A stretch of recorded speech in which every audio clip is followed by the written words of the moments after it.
representative of Strathclyde, and one of the UK's largest leading Russell League universities. And we have Ms. Shweta Singh, recruitment advisor, who kindly agreed to give us the presentation on courses. And sorry, just a minute. Probably some background noise. Okay. And she's kindly agreed to give a presentation on the programs, courses, entry requirements, scholarships, application deadlines. And please put your questions in the Q&A, and we'll take the questions after the presentation. Thank you, and over to you, Shweta. Thank you, Ranveer. Thank you for the kind introduction, and thank you for giving me this opportunity to be here today. And I'm really looking forward to this session. So as Ranveer mentioned, I will not waste any time. I will quickly start with the presentation. I want to make it very interactive. So of course, we won't be taking questions in between, but you can, send your questions in the chat box, and I'll be very happy to take the questions towards the end. Yeah. All right, just let me know if the PPT is visible. I think it is. Yes, that's fine. Perfect, yeah.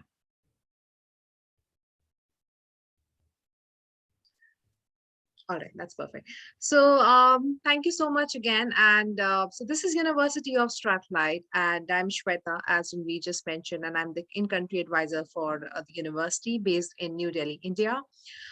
University of Strathclyde, we were founded in 1796, so you can imagine that it's a quite an old establishment in Scotland, and we are known as a place of useful learning. So very quickly on that, we're all aware that Scotland had many universities in the past before 1796 as well, and the whole point of getting a university like University of Strathclyde in Glasgow was there because everybody, the educators and the employers felt that there is a gap in the education. Whatever is needed in the practical space, that wasn't being done probably in that manner. So hence the whole idea of creating a new university who is ready to produce job-ready graduates came in, and that's how we got our name as a place of useful learning. There are currently more than approximately 23,000 students on campus, which includes your UG, PG, and research, areas. They're 23%. I would say, in fact, this year it has increased significantly. So there are almost 25% of these students are international students. So 1/4 of the total population at the university, and they come from more than 150 nationalities. India being one of the prominent ones that we have got on campus. With India, of course, as I just mentioned, that we have a long-standing history. So there are almost 350 students that we get each year, including all the three disciplines that I've talked about. So you will definitely see a very strong Indian community on campus. We were also named as the Times Higher Education UK University of the Year for 2019. And in fact, a very interesting fact here is that we are the only university in the UK who got this award twice. So we first got this award in 2012, and then again, we got this award in 2019. Coming on to again, we were named as the Sunday Times Scottish University of the Year of 2020. So that was again a very, very proud accomplishment for us. Currently, we are ranked, 15th in the UK, which is definitely a good jump, wherein approximately 36 places are from our last rankings. So, and again, most of you must be referring to Complete University Guide rankings. So you will see, because those are subject-based rankings, so you will see most of our courses amongst the top 10 in UK, primarily from the engineering, accounting and finance. We're generally amongst the top 3 in the UK, business management, marketing, with engineering. Pharmacy is very, very popular with us. Architecture, we are very good at, so all the popular, streams, you will definitely see us in the top 10 in the UK. Now, moving quickly where we are. So, of course, I just mentioned that we are located in Glasgow. Glasgow is the third largest city in the UK, and we are right there in the heart of the city center. So if you see this map carefully, you will see there is this blue, patch.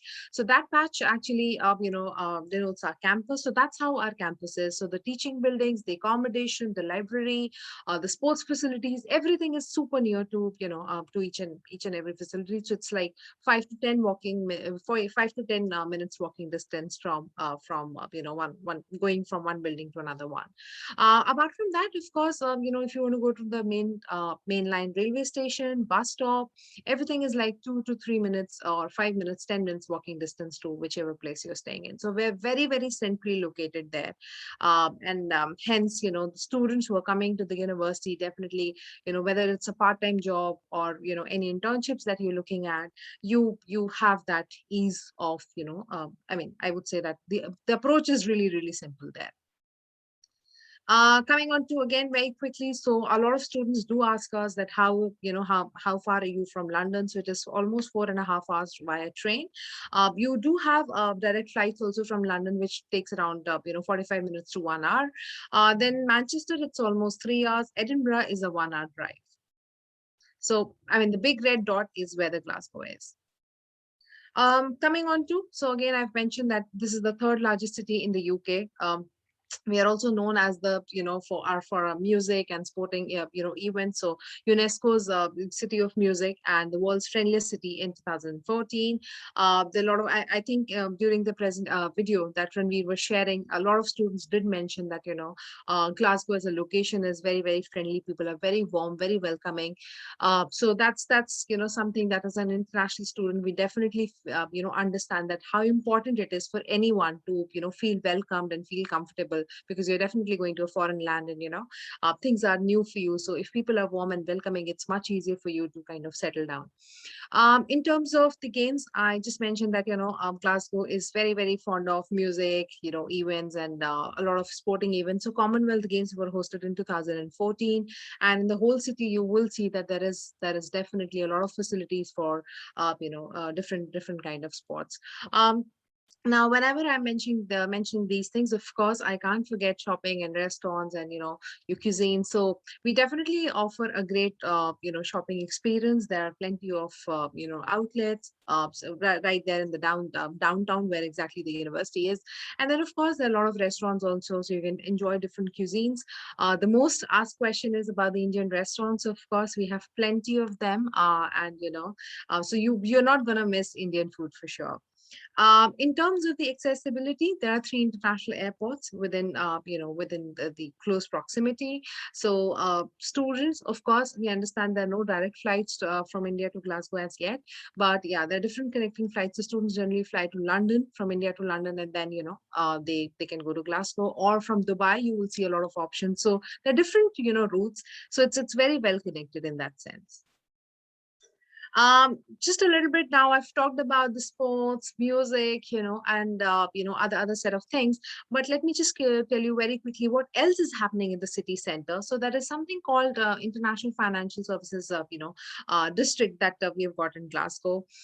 So I'm sure whenever we talk about finances, we talk about financial institution. The first name that pops in is London, but we have got Scotland is coming up very, very rapidly, and we've got one of the largest base of financial services in Glasgow. I'm sure these names, Citibank, HSBC, JP Morgan, these names do not need any introduction. Barclays, so they all have their presence in Glasgow, and they've got really ambitious plans, to start within Glasgow. There are investments being made to make Scotland a fintech hub, and all these small steps are basically taken keeping that bigger picture in mind. Barclays has also announced approximately to 2,500 odd jobs that they would be announcing by September summer 21. Of course, the plans got pushed a little because of the pandemic hitting us, but then the plans are still on, and very soon we are hoping to see some movement on there. Very quickly again, so we talked about finance, but let me tell you that, the one thing that I really love about Glasgow is that you talk about oil and gas, you talk about, any sort of engineering, you talk about architecture, you will definitely see the industry links presence in Glasgow. And as a university, in our first slide itself, I did mention that, why the whole idea of creating a university like Strathclyde was there. And we are known for our industry links. Most of our courses that we offer have got industry facing modules and project placements inbuilt. We are located in the heart of the city center. I've already mentioned that. So they're almost, so it is very close to the innovation district that we have got. And there are almost more than, in fact, 50 plus startups which are operating on and around campus. And hence, there's a lot of opportunity for students to get engaged with them. Of course, I mean, Scotland is known for their modern industry base. So apart from, as I just mentioned, that, mechanical, oil and gas, electrical. So you will see all sort of industries having a very strong presence in Glasgow. And we as a university strongly believe in industry focused education. And hence we have got really great connections with these, industries. And our graduates definitely get a lot of benefit because of it. So there are a lot of knowledge transfer partnerships also that we do.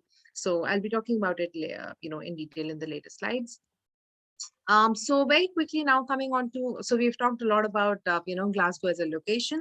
So let me tell you more about the university. So basically we have got 4 departments at the university, starting with science, business school, engineering, humanities, and social science. So all these 4 faculties offer undergraduate, postgraduate, and research programs in their respective domains. Starting with HAS, which is Humanities and Social Science School. So when I talk about this, education, so these are the different faculties that this particular department hosts. So one is education, then is government and public policy, humanities, which definitely covers your English, history, journalism, modern languages, law, which is very, very popular in India, and psychological sciences and health, social work and social policy. So these are the main schools that has got, and then there are different programs offered by these schools. So when I talk about education, for example, TESOL or Masters in Education Studies, these are some of the very popular programs. When I talk about government and public policy, then we have got courses starting in international relations or politics and public policy. Humanities, of course, a lot of students want to do English, creative writing, those set of courses. So we do definitely offer that. In fact, our media and communication course is also very popular and has got a Jan intake. So that we are getting plenty of applications for that as well. With law, of course, as the name suggests, so we've got various degrees of LLB programs, and then we have got LLMs also. With us, the LLM programs, you will see that there are particular specializations that are offered, and then there is a general LLM also, which gives you complete flexibility to choose as to what you really want to study. So that's there. Then we of course have got courses related to psychology. So, those courses are also available. And with social work and social policy, again, the names as it represents, we've got plenty of courses there as well. Now with the law school, it is one of the best law schools in the UK, I would say. And the best part is, since you're studying in Scotland, so you get to know about the Scots law and the English law as well. Now, coming on to the law clinic, so it is a very unique concept that we run. So what happens in a law clinic is it's a setup by the faculty, wherein you get an opportunity to work on the real time cases. So for example, I'm staying in let's say Scotland. I don't have access to legal facilities, or financially I'm not able to hire a proper legal or get some legal advice. So I can definitely contact the law clinic. So my case is then given to the students. Students work on that case. They present their solutions to the mentors, and then the mentors kind of, give them the feedback, and formally a final conclusion or final advice is given to the client. So that's how, the students who are studying law, they definitely get a lot of, opportunity to understand that how the real time, scenarios work, and what sort of advice ideally you should be, giving. All our programs that I just spoke about, are professionally accredited in all these schools. There's a very innovative teaching and learning, approach that is being taken. And of course, if you want to keep yourself. I mean, if you want to be job ready or ready for the industry, you have to keep yourself updated. So hence our programs are kind of updated on a regular basis. The new facilities were 34 million, which have been introduced, and so students definitely get to access those modern facilities which are being offered. There's a highly, I mean, the student satisfaction rate for this particular faculty is really very, very good. In terms of engineering, of course, I call it the backbone of the university. So we have got a huge engineering department. You must be seeing a long list of different faculties, different schools that are mentioned on the screen already. So starting from architecture to mechanical and aerospace to design, manufacturing and engineering, electronics, biomedical, chemicals. So you name it, and I'm sure you will see programs related to that already offered by engineering department. So engineering, in fact, is one of the biggest that we've got on campus. Now, when we talk about engineering programs, I'm sure we are aware that, how important it is to be, to keep yourself updated with the new technology. So we make a lot of investment in our labs, in our different facilities, so that, the students get to experience the best of the facilities. So now with engineering, of course, there are a couple of courses who work a little differently. On the, I think on the right side of your screen, I'm sure you can see a few names like Nokia, Microsoft, Boeing, Intel, Siemens. So all these are some of the names of the organizations wherein most of our students have been working. So this is just a, this is just a small list. If you go and visit our website, and if you, let's say you're looking at civil engineering, you go there. On the web page itself, there is a tab called careers. So just tap on that tab, and you will be able to see what kind of profiles are, graduates have been working on, what kind of organizations that they have been engaged with. So you can see all that information very, very transparently on our website.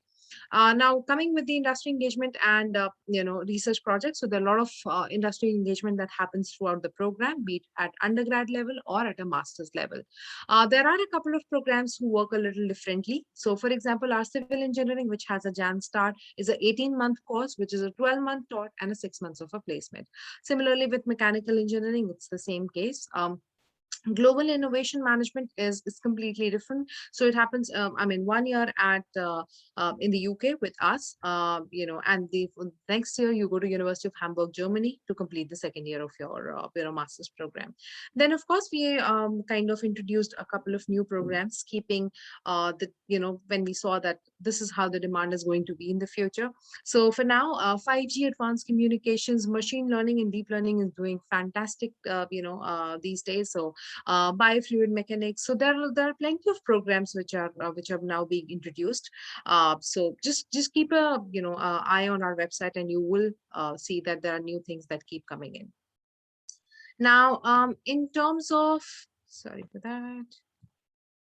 Okay, now coming on to very quickly about the science. So science is relatively a smaller faculty, but in no way it is definitely one of the best ones that we've got. So here we would have computer and information science, physics, mathematics and statistics. We're getting quite a few students who are interested to do biochemistry related programs. So we have got that. Pharmacy, we are doing very well. So currently we are number 3rd in the UK. So courses related to pharmaceutical sciences, pharmacology, those are very, very popular. There are some new programs that we have got, which is clinical pharmacy, artificial intelligence, advanced pharmacology, and these courses. Now, coming on to the most popular program, which is the business school. So it's a triple accredited business school that we have got, which is AMBA, EQUIS, and AACSB. We offer courses related to accounting and finance, economics, entrepreneurship, management, which includes, of course, your MBA and other courses, marketing, MBA in general management, and work employment and organization, which talks about HR in particular. With Masters in Business Analysis and Consulting, and Masters in Data Analytics is one of the most popular ones that we got. So for both these courses, we accept students from a wide range of background. There are, these courses are basically, are inclined, or I would say made up for students who are who really want to study about consultancy, strategy, how data can be used and stuff like that. So both these courses are very well in demand. With MSc Data Analytics, again, as I said, the students from all backgrounds can apply for it. And this is a very unique program because this one is run by the business school, but then we have computer science and mathematics and statistics school also participating in the program. So if you see the electives that this particular program offers, it's huge. Coming on to the MSc Business and Management, so it's AMBA accredited, pre-experience Masters in Management. This is specifically for students who come from a non-business background. So, for example, engineering, math, anybody except BBA or any degree which has a major which had a major business component. They all can apply for this course. The best part is that this course gives you an opportunity to convert the same degree to a full-fledged MBA within 5 years of your graduation. So that's very much about it. Then again, there are a couple of new courses which we have announced, and they're doing really very well. Now coming on to the entry requirements, I'll very quickly tell you that for our undergraduate students, we need a minimum of 70 to 75%. And for UG, of course, our degree are 4 years in nature. But and for masters, we generally look for a 60% and above from tier 1 universities. From the universities. For tier 1 universities, which are central universities, at times if the student has done let's say some sort of work experience, some internships, so we can be a little flexible, which would be around 57-58%. But below that, it's going to be a very difficult task. So that's our standard entry requirement is. In terms of the English language requirement, of course, we need minimum 6.5, and none of your band should be less than 6. But again, if you've got more than 70% in your 12th in your English, which is from CBSE or ICSE board, that's when you can get a waiver for the IELTS test. For the postgraduate students, you can submit a MOI, which is medium of instruction letter from your, from the university you've done your UG degree from, and we will be happy to consider that for assessing your English language capabilities. So I'll skip this one. Coming on to the cost, so our tuition fees for our undergraduate courses, it usually ranges between 15,300 to 21,850. There can be some courses which are exceptionally little higher priced, but generally that's how the range is. And the cost of living is approximately 9,000. With postgraduate students, it's 14,700, and generally goes to be 25,300. MBA is at 31,000 pounds. So that's where the difference is. Again, in terms of cost of living, this is approximately 9,000 to 12,000 pounds. So I think it's fine. In terms of scholarships, again, with engineering, we get, so I'll tell you a very quick thing. So with engineering, once you have an offer letter, whether at undergrad or postgrad level, you will have to apply for it. Then you might get a 10% per year scholarship at an undergrad level. Masters is generally between 3,000 to 8,000 pounds. With humanities and social science school, wherein we offer law, English, and other areas, here, the scholarship, it's a fixed scholarship. So 3,500 per year for undergraduate students, and postgraduate, it's up to 4,000 pounds. No separate application required.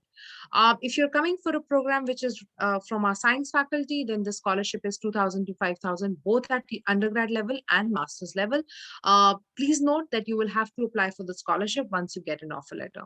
Similarly, at a business school, which is SBS, the undergraduate scholarship says 2,000 pounds per year. 7,000 to 10,000 for rest of the courses. Apart from MBA, MBA is up to 15,000 pounds. Now, please note that for SBS also, you will have to apply for the scholarship once you have got an offer letter. So just keep in mind that scholarships are not automatically granted. It's only for the humanities and social science school. They assess the profile, and then they do not need a separate application. But for the other schools, you will have to apply separately.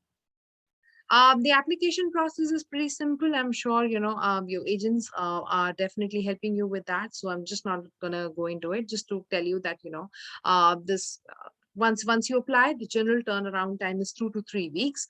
Usually when we experience high volume of applications, as you know, the way we are doing it now, so it takes, at times it takes a little more time, maybe up to 4 weeks as well. But then, if there is any such case wherein you've applied for quite some time and have not heard, please feel free to write to me and I'll be happy to chase this for you. In terms of the documents, I'm sure your councils must be advising you. Just to mention here that the statement of purpose SOP should be very well written.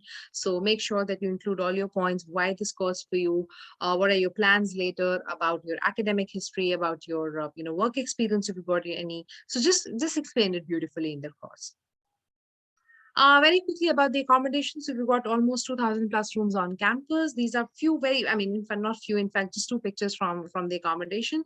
So generally we've got ensuite and shared accommodation options. Again, once you have an offer letter, you've accepted it, that's when you can, apply for the accommodation. So we have got single gender and alcohol-free accommodations also available. These are really safe and secure. So you will get 24/7 security. The rents, if you see and if you compare it with a lot of big cities in the UK, you will see that our rents, weekly, the cost of living, in fact, is really, really cheap. So it's 104 to 137 pounds per week, depending on the category of room you choose. Then, of course, you have access to gym, swimming pool, and cycling, and many more sporting facilities on campus. This is a quick map of the campus. So just to highlight, so we saw the blue one, which was your, the campus, and this the orange one, or I would say the yellowish one, is your accommodation. So you can see that this is just right across the road, that your accommodations are based. So for your lectures, you just have to wake up like 15-20 minutes up, before the class and get ready and quickly just hop onto the class in like 5 minutes. Yeah. In terms of student services, again, we've got range of student services that we offer, starting with the career services, which is very important. I'll be talking about it in a little detail. Then we've got a very strong health and well-being room. We've got a library. We have got a gym, student union. So, I mean, definitely there's a lot there as well. In terms of career services, so that's one of the most asked questions, in all the events that I attend. So, of course, we definitely talked about the industry connections that we have got on campus. Apart from that, as a university, we understand the importance of our career services, team, and hence there are one-to-one CV workshops that are done regularly. There's a job application support. How do you really apply for jobs? Let's say you've applied for a job, you've been shortlisted for an interview, so we help you with in terms of interview preparation. So there are series of mock interviews that we conduct. There is an online toolkit, so I'm sure you all must have used or at least seen portals like naukri.com or LinkedIn or other monster. There's so many here. So similarly, we have also got an online platform at our university, which is a university's specifically designed for our students. So it helps you to shortlist and apply for jobs as per your interest area. So that's very well done, and all these things that I'm explaining to you right now will be explained to you once you register onto the programs. In terms of the job opportunities, again, there would be a lot of support, whether it's part-time, full-time, internships, whatever. In terms of the events and fairs, of course, the university central team, we run the biggest Scottish graduate fair, employment fair, which runs every year. This year it happened on 13th of October.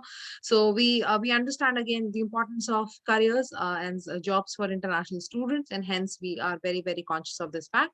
And we keep doing a lot of events, in order to ensure that our students are fully aware and they have good networking opportunities. Then there are targeted faculty. So let's you coming from business school or engineering. So there would be some specific events done for your faculty as well. So that's there. In terms of the pre-arrival, of course, we will be doing a lot of pre-departure sessions for you to make sure that you understand what is needed. There are few, again, services. Of course, there are online pre-departure events that we do. We also offer 4 weeks free pre-sessional English. So this is for students who come on, on campus. And let's say you want to really polish your language skills, so you can definitely join that. That's offered for 4 weeks, and it is completely free of cost. There are more than hundreds of clubs and societies. There's a very strong alumni group. We do not, and of course, during the video, I saw somebody talking about the Indian Association, which is CISA. So they have a very active Facebook page as well. So just in case you want to check out, please go and check out. It's CSA Strathclyde page on Facebook. So you can have a look at that. So definitely, let me tell you that there's a lot of support offered to international students, and I'm always there in case there's anything you want to check with me. So you can just drop me an email for that. So this is, I'll skip this one, and this is the brand new building that we've got, and this opened in September 2021. So this, I would say, shows our commitment for our international, and in fact for all the students. So this has the student union and a lot of admin offices, and a couple of more student activity centers. So I'm sure if you are joining us in January or September or whenever, you will get to see this building soon. So that's from my end. And the last email ID, which I will be definitely pasting in the chat box, you can contact me there as well. So that's how. Wonderful. Thank you so much, Shweta. It was very informative. Thanks, Anvi. A wide range of programs and scholarships. I think we've pretty much covered many of the questions that people have put in the chat. We had some questions for the MEng in mechanical engineering and related programs. And I think the question was related to industry engagement in terms of how do you engage with the industry in terms of placements. Perhaps if you can just cover that. Sure. Are you talking the first question? Yes, the first one. Yeah, the first one and the last one. Yeah, first one and the last one seems to be from the same person. Okay, all right. Perfect. So in terms of the industry, I think he's talking about the masters in mechanical engineering. That's right. Yes. Okay, perfect. Thanks for your question. And when we talk about the industry engagement, of course, at the beginning itself, I did talk about the whole idea behind creating a university like Strathclyde. We're located in the city center of Glasgow. And when you talk about the industries, everything is like super near. Most of our professors, they come from industries. I think I did mention about the knowledge transfer partnerships that we have got. So a lot of, corporates invest in us. Basically, a lot of inputs keep coming from the industry, and that's how our students get to, get a lot of opportunity in terms of doing live projects with the industry leaders there. Just on that note, again, I was talking about the career services that we offer. So on that, even in those fairs, you will see all the top leading companies and organizations coming and interacting with students. So that also gives you a lot of opportunity to create your own network, and honestly speaking, it's you who has to go out and seek help or make your own connections. So it's to be honest, it's both ways. You will also have to take some initiative, and of course the university is very much there to support you. Thank you. We have Simran, who's keen for MSc Psychology, and I think you did mention this, the scholarships. If you can just briefly just mention Sure. MSc Psychology. Yeah.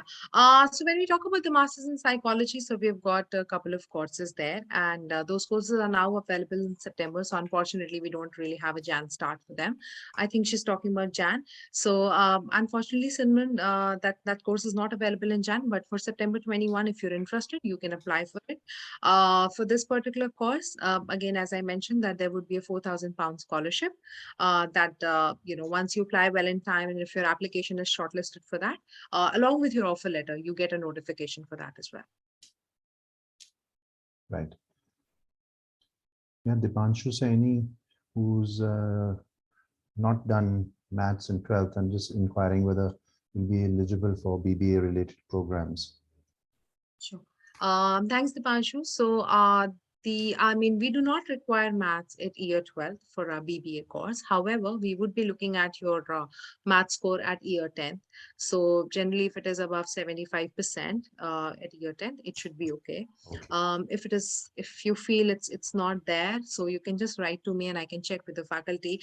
If you've done accounts or any other subjects which are heavy, in your 11th and 12th, which have a heavy quant element, we might consider.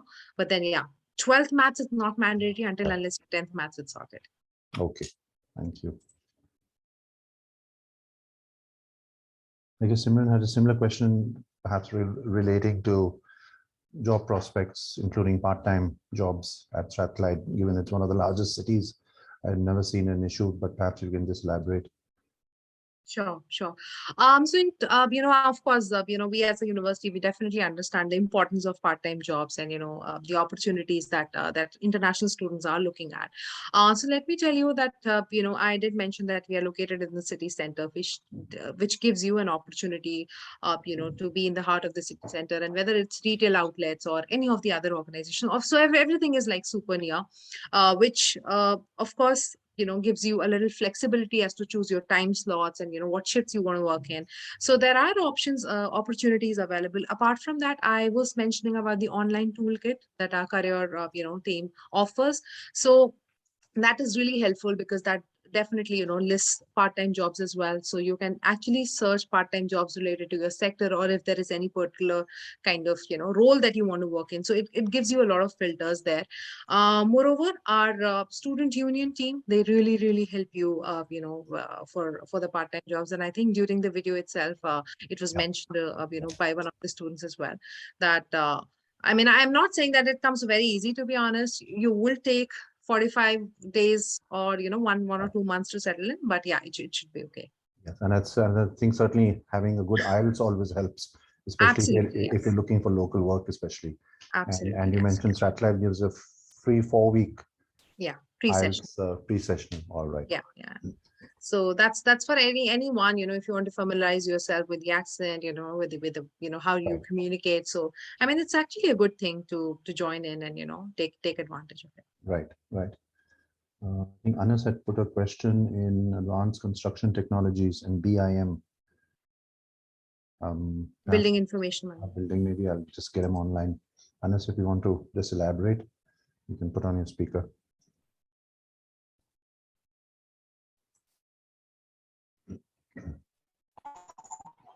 Hi, Anas. Hi, sir. Do I audible, sir? Yeah, we can hear you. Go ahead. Yeah, ma'am, I have a question regarding advanced. Hello. Yeah, ma'am, I have a question regarding advanced construction technology and BIM. Do you have scope in it, and what are the advantages of doing course comparing to civil industry, ma'am? I'm sorry, I missed your question. Do we have what? Do you have scope regarding to the course in MS that advanced technology in construction and BIM? Do it's better than civil engineering, or civil engineering with industry is better than advanced engineering technology? I mean, see, I would say that, civil engineering is one of those pillars of engineering, so it is a very traditional subject. Of course, you will see a lot of modern courses or a lot of modern approaches being taken in those traditional areas. So when I talk about this one, it is a fairly new program that we have launched, and we have definitely got a very good feedback. Now, when you talk about this, this particular course, students do have an option of getting into design side of thing, or construction, or management, infrastructure, build, operation. So there is definitely I would say, you must have heard about project management, related programs. Yeah. It's very similar to that, but it is more towards the construction side of it. So hence a little more focused on the construction area, and has a good scope. You can do one thing, Anas. If you go on to the careers page of this particular program, you will see that there is a list of, I think there is a list of profiles, or at least, the kind of roles that the students have been offered.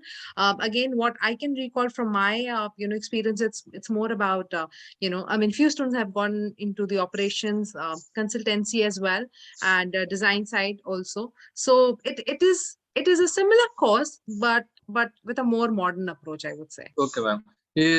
What are the possibilities of getting job regarding the course, ma'am?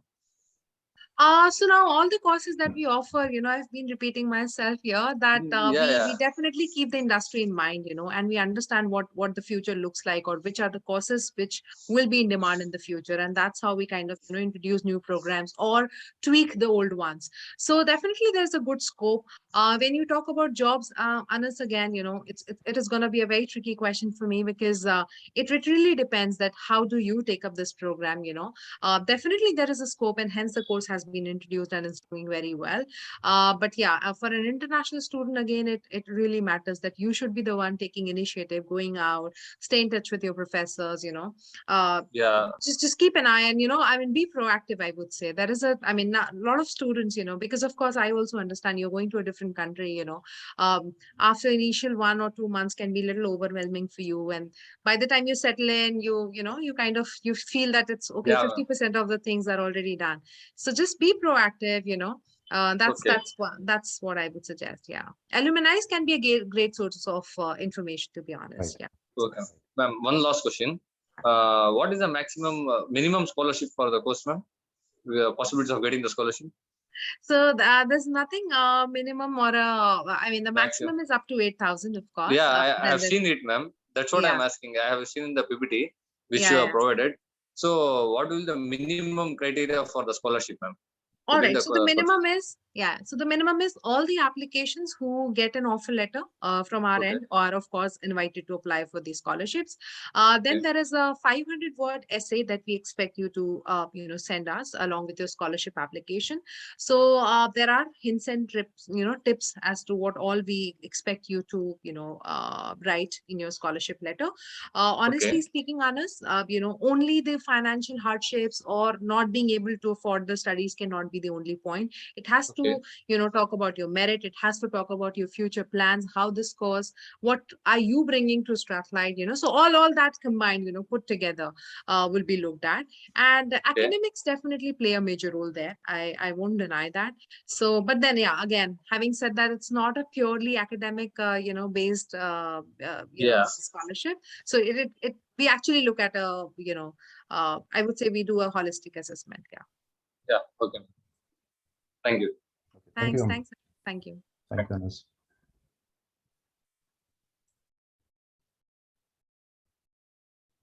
I think some of the questions are really with regard to the BTech cutoffs for the MSc Civil Engineering and Aerospace Engineering. Perhaps we can combine them together. Sure. So in terms of the cutoffs that I mentioned, honestly, our cutoffs do not vary as per the department. So our general cutoff for our undergraduate degrees would be between 70 to 75%.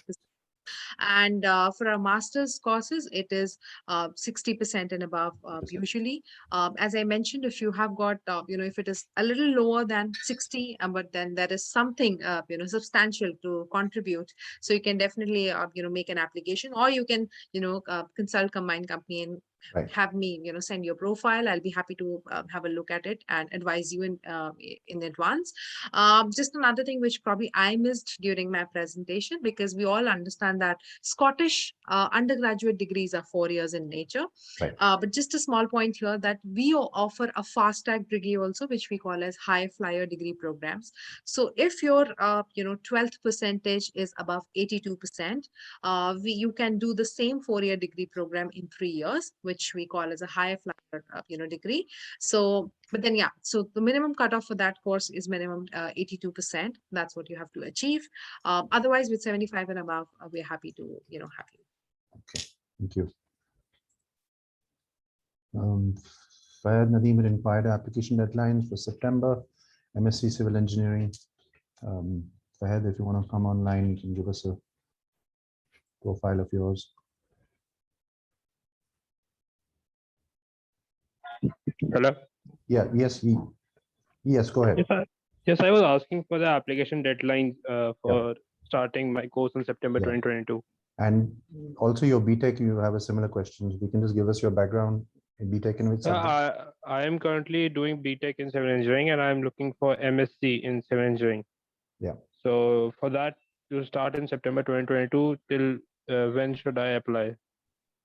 Sure. Thanks for your question. So in terms of the application deadline, so this is a general information for everyone present on the call. We do not really have a specific deadline for our master's courses.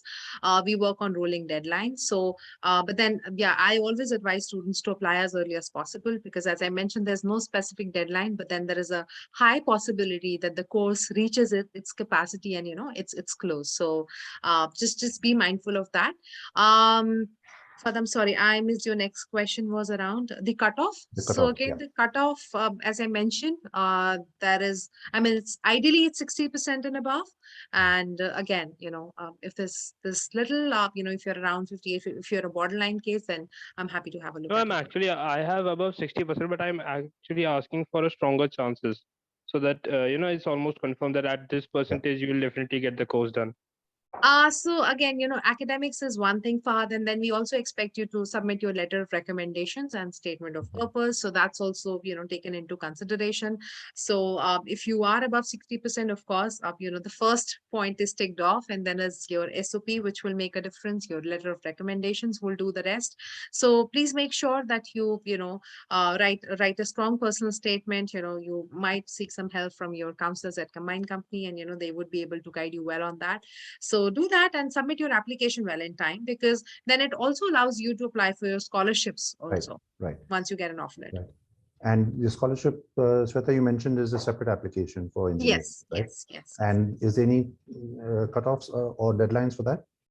No, Yeah, nothing. so it's pretty much on a rolling admissions basis. All right.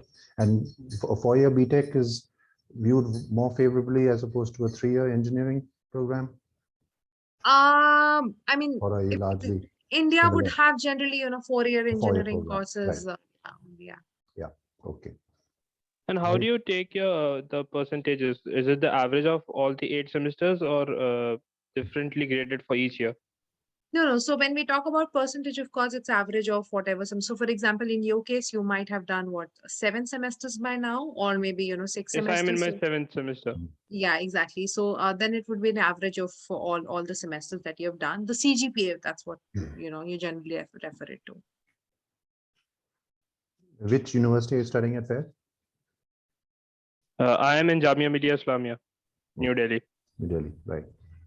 Would you make a differentiation in section A, section B types as some universities do, Shweta? Yeah, I was about on that. So when I was talking about the flexibility, so the flexibility is only with section, 1 universities, the central university. So I think Jamia is one of them. Yeah. So otherwise, with the tier 2 and tier 3 universities, it's strictly 60 and above. And then of Right. course, when you go down in the list, it becomes 65 and above. So Right. that's Right. So he's got a good profile, FAIR. If you're already looks 60% like, plus, band A university with a strong possibility for an early application. I also wanted to ask one more thing. Yeah. Do I need to give my IELTS score also while applying, or because I have 75% plus in my 12th English exams? Yeah, right. So far, I think I touched upon it a little during my presentation. So for students who are coming to us for their master courses, they can submit a medium of instruction letter from, for example, in your case, it would be from Jamia. And you can submit that along with your application. You can submit that letter later as well. So don't wait for that letter to come. The primary documents to submit an application is all your academic documents, along with 2 letters of recommendation, your passport, and your SOP. So that's what is needed. The MOI, IELTS, in case if anybody is appearing for it, that's good. So you can submit all those documents later. So what do you require in the LOA? Only the email and contact number of the professors, or a proper application from their side? Either. All right. Thank you. No worries. Thanks. Thank you, Fed. Simran had a related question about references. So Are again, digital signatures accepted? digitally, okay. That's fine. You can do it. I think if you're doing it, it must be on the letterhead of the school or college.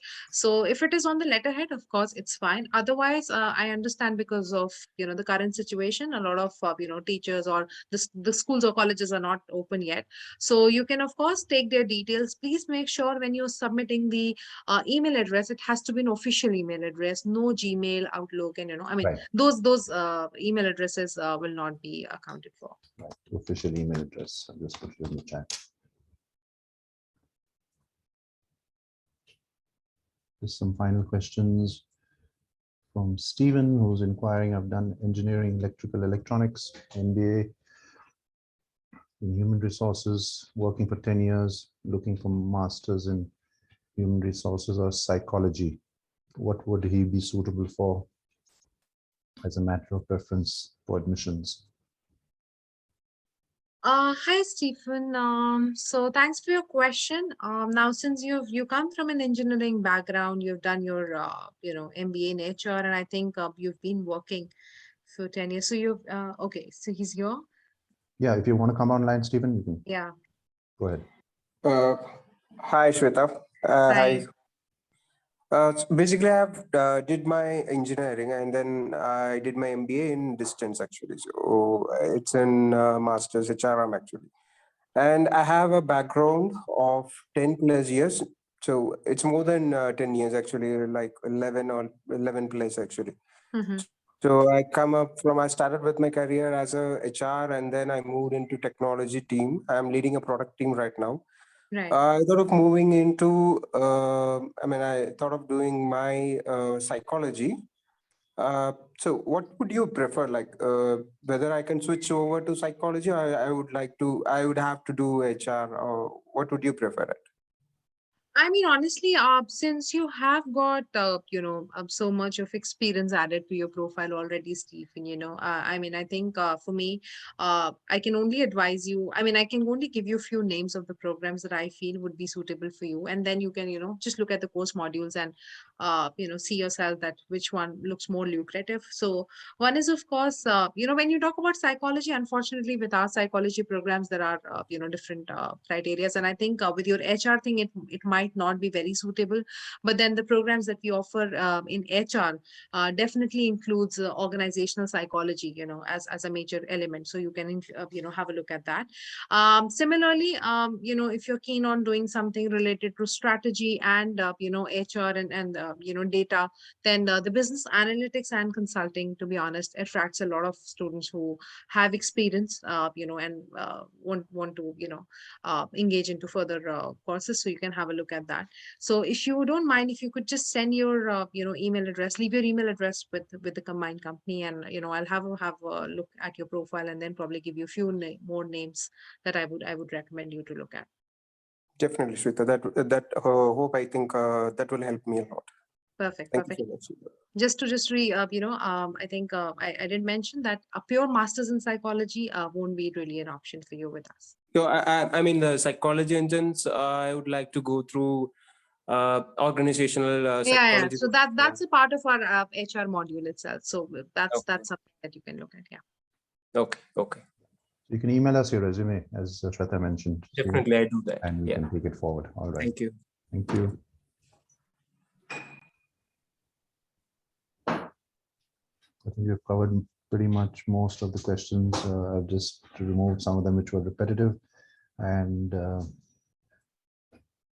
any final questions from the students? Chaitanya, perhaps if you want to come online, or Anshul.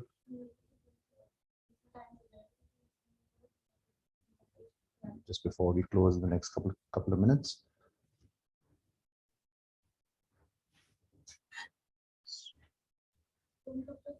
If not, just a final thing. I think we'll just, Yeah. So the applications for us are already open for January and September. We do have a January intake wherein we are offering some really good programs in the business domain. And we have got MBA starting in January, but please be mindful that our MBA needs a minimum 3 years of experience. Then, of course, our applications for September intake we've all started accepting that. So we do not attract. I mean, our applications are free, so you can do it easily. And the general turnaround time is also 2 to 3 weeks, maximum 4 weeks. So you can whatever documents you've got yourself with. Yeah. And is any recommended, I would say, application deadline for the Jan programs, given that we're already in end October? So January, honestly, we are already, I mean, I would not say that you're running late. We all are in the festive mood. Diwali is around the corner.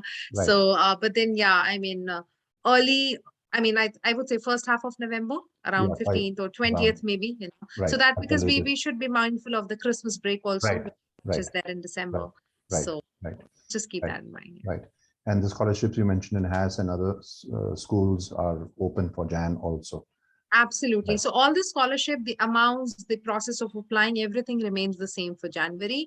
The best part is, so we've got a very interesting program, which is MSc Education Studies, which is offered by our Humanities and Social Science, school. If you're looking at January, that's a very nice program, and there's a guaranteed scholarship of £4,000. It has a deadline of 9th of December. I'll have to check though, but I think it's 9th of December. Right. So if you apply for that program, if you get an offer letter, and you pay your deposit before 9, then that's an automatic scholarship that the students are getting. So that's a really nice program, which we are coming up with in January. Right, right. Okay. Thank you for that. I think we've pretty much taken up an hour of your time and gone through everything that you've covered. If you can have a copy of the presentation in due course, I think that will help. We'll circulate it selectively to some of the students, and obviously follow up with the students who have attended. Some of them were working and were not able to join, but we've got the details and we'll certainly follow up with them. Perfect. Yeah. Wonderful. Thank you Thank you, again. Shweta. Thank you for taking out time. Thank you. Thank you so much. Thanks, Ranveer. And thank you, team. And thank you to all students to listening to us patiently. So yeah, thank you so much. All right. Thank you. Bye-bye. Thank you, ma'am.